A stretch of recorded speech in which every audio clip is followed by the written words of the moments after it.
Welcome to the newest episode of Beyond the Fame with Jason Fraley. I'm your host, Jason Fraley, picking the brains of the top filmmakers, musicians, and artists of our time. Brady Bunch alum Barry Williams is coming to the Capital Remodel Garden Show this Saturday at the Dulles Expo Center in Chantilly, Virginia. We spoke about his memories playing Greg Brady in the iconic sitcom, as well as his new podcast, The Real Brady Bros, where he and his former co-star break down their beloved episodes. Barry Williams. You know, everyone, of course, knows you from the Brady Bunch. They've loved you for years, but what exactly will you be doing out at the show? Is it like a meet and greet kind of thing? There is a meet and greet kind of thing. I'll be enjoying the show as well because I love remodeling and I love gardening. So I'll have a chance to look around, but I'm specifically scheduled to be there from noon until 1 for an hour. There'll be a little area put aside. They had asked me to come in and do kind of a sit down interview and maybe questions and answers, meet and greet. I don't know that we're going to do the meet and greet handshake thing because of, the pandemic, but we'll have a chance to, answer questions. But I thought it would be fun to bring in a guitar, do a couple of songs, and I've got some video to go with them, and a little Sunshine Day action in there. You know, that's probably the best known Brady Bunch song. You think I'll go for a walk out, but it's not as much fun if you're not doing the Brady choreography. So I have figured out a way to get the lyrics up on the screen with a bouncing ball, and I teach the Brady choreography, the foot shuffle and what have you. Get everybody have a little bit of fun, and all the participants get to be named honorary Bradys. How's that? With the power vested in me. Honorary Bradys. And it's funny, you mentioned how the pandemic sort of might affect the meet and greet, but you know what? Throughout this whole pandemic, every time I see the Zoom windows pop up, I think you guys pioneered it with the opening credits of the Brady Bunch. Would it not be cool if we were getting residuals for that? You invented that square. I guess you guys in the Hollywood squares, I guess. Yeah, you invented that, come on. The residuals, yes. Cool. Well, cool. Well, that's good to know that. So you are, you do have a passion for, remodeling, garden, that kind of stuff. Now, did HGTV bring you in? Like, did that connection with that network start when you did the Very Brady renovation, that show in 2019, or have you been in contact with them for a while? We did the HGTV Very Brady renovation, and it took about a year, that project. It was really more like a demo rebuild than it was a remodel, because the house that we were working on didn't resemble the Brady Bunch set, which is what they replicated It was the exterior of the house, right? That's shown in the show, right? It was the exterior of a house that didn't match the interior of our set. I mean, that house they took the picture of when they're playing the music, that house is one story. And so we had to add a whole upstairs and all of that, and the staircase, and we even found the horse. Had a great relationship with HGTV. They did not bring me in for this, but I'm glad to be a part of the team. Very cool. So just to follow up on that the house that you renovated in that thing it's now the exterior from the show and the interior from the show. It's matches both now since the renovation, or as close as you could get. No, it's almost a 100% faithful replication of what the set looked like. Yeah, if you walk in that house now, you will be in the Brady Bunch living room. Wow. So where is it? Is that like a tourist attraction now? Is that why they wanted to redo it, so you could go visit it? No, they wanted to do it because they could. So like a private family lives there now, or can you visit it? Well, they did. A private family owned it for years and years, through all the time. They were an elderly couple, and the kids wanted to sell it. And so they put it on the market. HGTV heard about it, and they purchased it at almost twice the asking price. And it's a very, very heavily photographed exterior by tourists and people that come by. Some people have said that it's next to the White House. It's probably the most photographed house in the country. So they thought there might be something there. So they bought it. They remodeled it. We made several specials out of it. There were about eight different shows made from it, as we were doing the reveals and building it. And now they're not doing anything with it. They just keep a guard there to keep it safe. And they don't know what they're going to do. They can't make it into a tourist attraction and, charge and thing because it's in a residential neighborhood. But listen, I've heard them talk about everything from, a VRBO to literally house moving it to Las Vegas, planting it down and building a hotel behind it and using the house as the lobby. Oh my gosh! Picking a whole house up. That would be another HGTV special right there. Yeah, yes, it would. Move this house. Well, you've been millions of times. People say that's the way we became the Brady Bunch. I don't know how the way you became Barry Williams. Like, take me back to the beginning. You were born in Santa Monica, California, in *54. Like, were you really into the arts growing up, or how did you just get into acting to begin with as a kid? Well, I was a neighbor of Peter Graves, who was, we all know now as the silver-haired Mr. Phelps on Mission Impossible. He was doing a different show at that time called Fury about a boy that he adopted and a horse. And it looked like a great life. And I wanted to be a cowboy and I wanted to be on television. And I was only 3 years old. So I had to put my dreams on hold there for a bit. But around 10, 11, I marched into the kitchen and told my parents that they were standing in the way of my destiny. And I wanted a career in show business. And over their objections, I started studying acting and studying television scenes and even how to audition. And I got an agent and started working. And it worked out pretty well. I would say so. So what was that first role then? Was it Dragnet 1967 or Run for Your Life? Those were like the first two ones, right? Yeah, those are the first two. Run for Your Life, Ben Gazzara, a man. This is kind of neat. This is a man, a series about a man who was dying of a disease, and he had to cram an entire lifetime into 2 years. Wow. And the series ran for 4. Live like you were dying again and again. Yeah. And then Dragnet and the FBI and the Invaders and Mod Squad and Gomer Pyle and That Girl and Westerns called Lancer. And yeah. I ended up doing Mission Impossible and my favorite show. So that kind of came full circle. I asked him if he had anything to do with my actually getting the role. And Peter said, no, Barry, I stay out of the casting department because if I made a suggestion, you probably wouldn't have gotten the job. You earned it. Your mission, whether you choose to accept it, is to be my neighbor and go into show business.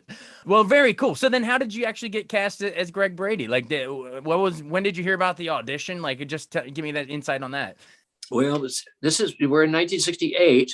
That show, Mission Impossible, Gomer Pyle, That Girl, and Mod Squad are all shows that are at the same studio. So the studio was aware of me. I'd done a lot of work. I had sort of a network approval and experience, and not a lot of kids had that kind of experience at my age of 13, 14 years old. So that helped. They had a big casting call. They brought in over 1,200 kids to try and match everybody up and pair them and make get them to look alike and the right ages, etc. And they just started whittling it down. So there was probably 3-4 different meetings and screen tests, and probably over the course of maybe 3 months, something like that. And then they arrived at all of us. Fantastic. Now, do you have? You've probably been asked a million times, but do you have if not a favorite episode, but or a favorite storyline that that your character got to do? Or I mean, what do you usually tell people if they're like, "Hey, I love that episode"? What do you hear about most often? Johnny Bravo. Johnny Bravo was a fun storyline for me. That was the Brady kids had done a contest, an amateur contest, music, and the producer wanted to meet with Greg and turn him into a rock star called Johnny Bravo. When Greg finds out that they don't want him to sound like himself, and the only reason he's really there is because they had prepared a suit, for a costume to wear for another Johnny Bravo, and that Johnny Bravo got fired, and so they picked me because I fit the suit. Didn't care about my ability or singing or sound or what I wanted to do. So I quit. I love it. Myself. You're bringing back so many good memories for so many listeners right now. Well, may I just say that over the years, this sort of phenomenon that is Brady, I've been asked about the episodes and shows and what happened. And, if I say Marsha, most people know what I'm talking about. Or if I say, oh, my nose, they're thinking about Peter throwing a football into Marsha's nose. And that's been a constant all these years, all these decades, because we have new generations of viewers. And about a year ago, Christopher Knight gave me a call and said, I'm thinking about doing a podcast. And I said, oh, you're kidding. A podcast? What are you going to do a podcast about? And he said, well, that's why I'm calling you. He said, we want to do something that explores the episodes, kind of an episodic recap. Episode by episode, like chronologically through the podcast? Well, not chronologically, but Okay. in there we'll get them. So we didn't start at number 1 and going through all the way to 120. Right. We jump around, but he had this idea and he said, a lot of the shows I don't remember well because I was so young and because I was, in the schoolroom when I wasn't on the set. And, much more because being older, I was more active and more involved. And plus you wrote the book, Growing Up Brady. Yeah.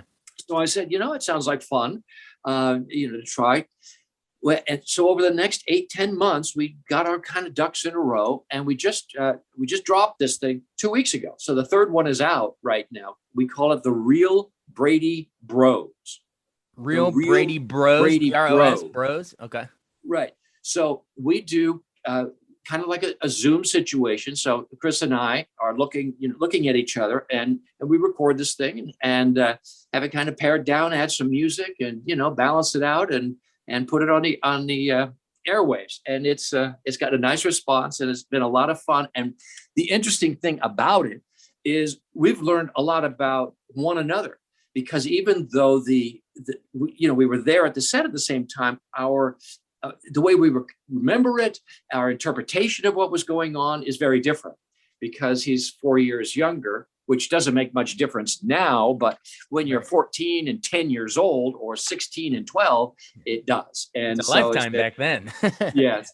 So we break it down about, what the little moral was and what the takeaway from the episode was, who the guest stars were, and we had a lot of them, and what they did subsequently, and we try and see if that writing would work today, and if not, why not, and that kind of a thing. It's been a lot of fun. Wow. Well, I'll make sure, listeners, if you're listening to this on WTOP and if we're on our my podcast that this will be on, it's called Beyond the Fame, hit pause, go follow that one, the Real Brady Bros, and then you can come back. Awesome. Well, you're mentioning, the age difference and stuff like that. Is it true? Are you now the oldest surviving cast member? Is that right? I've always been the oldest brother, but no, but I mean, even the parents, like the passing and Alice and all that passing, right? Yeah, Alice and Mike and Carol and Alice have passed away. Yeah. And most recently was Florence Henderson, just a couple of years ago. So yeah, I've kind of moved up into the Mike Brady role. Nice. Well, talk about, for instance, we just lost Bob Saget. Full House was basically like the Brady Bunch for the 90s, but late 80s, 90s. But talk about, and if that just hits people so hard when that happens. What is it do you think about these sitcoms, these family values? You mentioned there's a moral in every episode. Why do you think it rocks us so hard when someone like this will pass away from a show like this? Well, I think because of the medium, it's so intimate. You're coming into people's homes, their living rooms, bedrooms, cinema rooms, but there's a connection, and you get to. I think people feel that they know the characters and as they're portrayed, and so there's a connection, and it's a reminder of of a time. It's entertainment, but it kind of turns on a heart light, and. So I think, it's like losing a family member for many, many people. That's a good way to put it, a heart light. And you're right. We welcome into our homes every night and watch it as a family, so they become part of the family. It's like a death in the family. You're absolutely right. Perfect way to put that.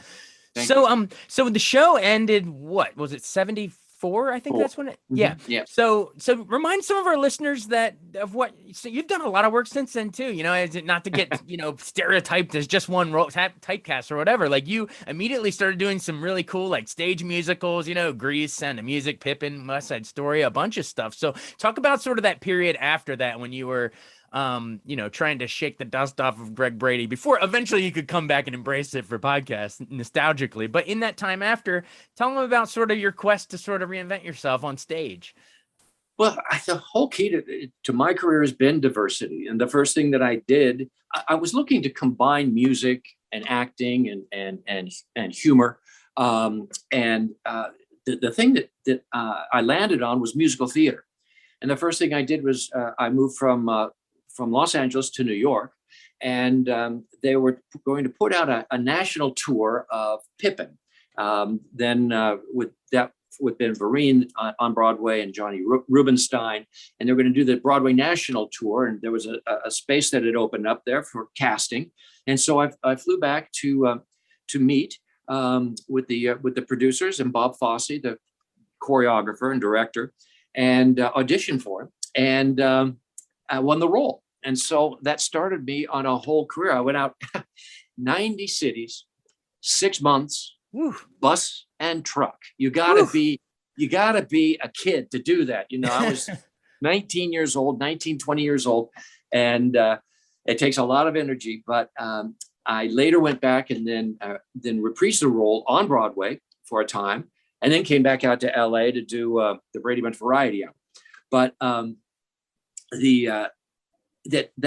that started me on a whole adult career of musical theater. Now, to date, I've done more than 85 different productions of musical theater. I still work quite a bit in musicals and plays and comedy. And so that's where the bulk of my work has been as an adult, in addition to television shows like Full House. You mentioned, I guess, started on that show. Wait, hang on. What episode? What was your character? I was a singer, and I was taking John Stamos's role. I was he was leaving the band, and I was taking over as a lead singer, I guess, for the band. Jesse and the Rippers. Yeah, right. Yeah, wow. Jesse and the Rippers. Wow, that's a cool combo of those two iconic sitcoms coming together. Wow. Well, and you also did, in addition to the musical theater stuff, you also did some TV stuff that was a little different too, like some more dramatic stuff, like General Hospital, right? Murder, She Wrote. You started landing roles that were not just the family sitcom stuff. You were doing dramatic stuff too. Yes. Yeah. Well, and that's what I'm saying. It's been all about diversity. I've been very, very, very fortunate and lucky, or at least consistent. With television, some feature films. I've been a producer. Wrote a book. Growing up Brady. I produced that into a TV movie for NBC. I've been a DJ. I worked on Sirius XM as a DJ for the 70s channel, and did that for about 3 years and had a great time with it. I'm very lucky. I've been across the spectrum, and just happy to be doing more and more and more. I love it. And you mentioned really quick, the autobiography in 92, Growing Up Brady. I was a teenage Greg. It was a bestseller. I mean, it was a real hit in terms of the publishing world. Did that surprise you? I'm sure sometimes with memoirs, you just do it because you got to get it off your chest. You just got to tell your story. But then were you surprised or pleasantly pleased that, it took off? Let me give you the story about how that worked out. I was doing a Broadway tour called City of Angels, which I brought to Washington, D.C. as well. And so I was on tour, changing cities now every week. But during the day, I would fly to other cities and do book signings. So I had my tour lasted a year, and the book came out toward the beginning of that tour. And so HarperCollins, my publisher, told me that I had probably one of the longest book tours ever. And I'd go into various cities, and that have book signing lined up. People will be lined up all around the store, and I sold a lot of books because I was there and signing them. And today, you could probably, very hard to find a copy of that book that hasn't been signed by me. Yeah, those are the collector's items, the ones without the autograph. Yeah, there you go. Has anyone come to you and say, "Hey, can you, erase this autograph off of here so it'll be worth more"? No, come on. I grab a little knife and just cut the page out. Yeah, exactly. Bursting at the seams, literally. Well, cool. What else haven't we covered? Thank you. You've been generous with your time. Oh, really quick. The remake, the Brady Bunch movie in '95. What was your involvement with that? Yeah, as a music producer.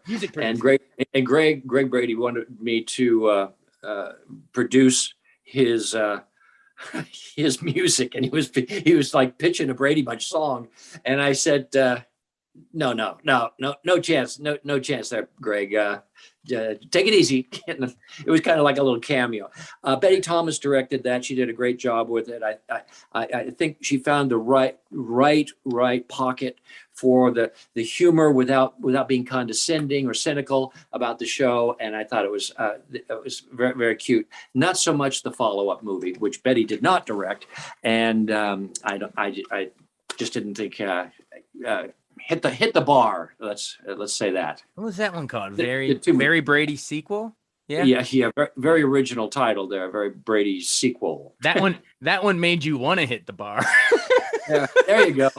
No, but go ahead. The other thing I would mention today, I'm traveling. I tour with I have a trio called the Travelers. Yeah.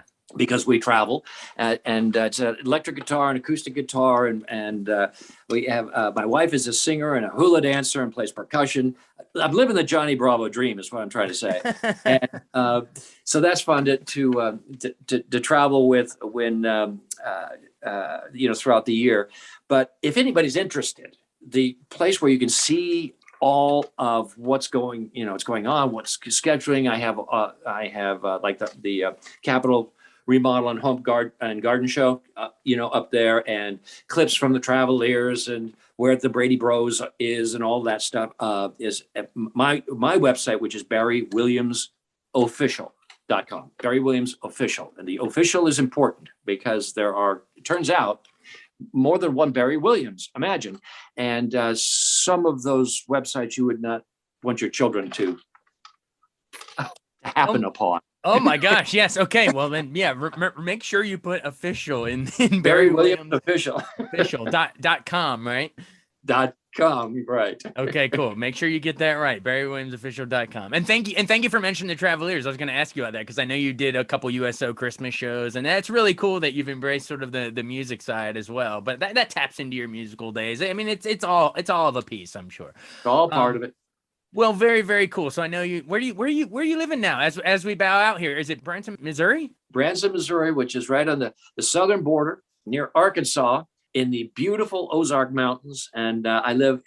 Branson is really a resort, and lots of entertainment shows and attractions and amusement parks and the like. So we have a lot of touristers during the spring through Christmas period. And I live on a great big beautiful lake here, and just love my boating and hiking and riding and do some hunting and fishing and the like. So that's what I do. Stay away from Jason Bateman. Don't get wrapped up in all that Ozark trouble down there in that show. Yeah, that's the Ozark. That's the Lake of the Ozarks. I'm about 200 miles away from there. Oh, okay. So you're good. They can, all those cartels and stuff, they won't find you up there. Awesome. Well, I really appreciate you joining us. Again, everyone, Barry Williams is going to be coming to the Capital Remodeling and Garden Show at the Dulles Expo Center on February 26th. Meet and greet and even perform a few songs. So very, very cool.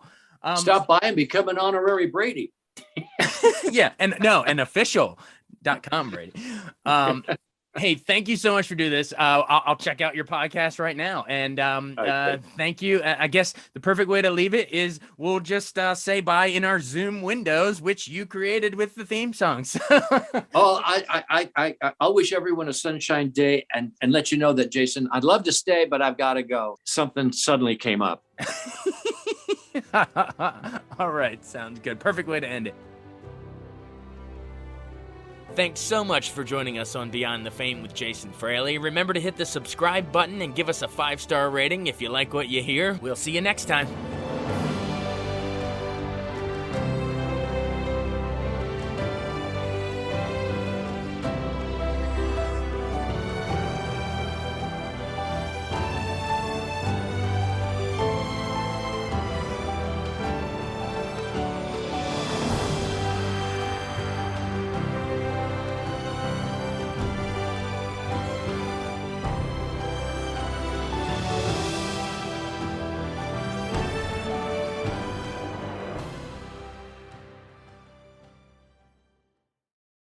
I wanted to take a second to tell you about an app I really enjoy. Living in the DC area is great, and Podcast DC gathers all of the local shows that I like all in one local app. Health, sports, local news, politics, and so much more. Podcast DC is the new local app with hundreds of DC area podcasts to choose from. I can earn exciting rewards just for listening and share the podcasts I love instantly. Available in the App Store or in Google Play, listen local with Podcast DC.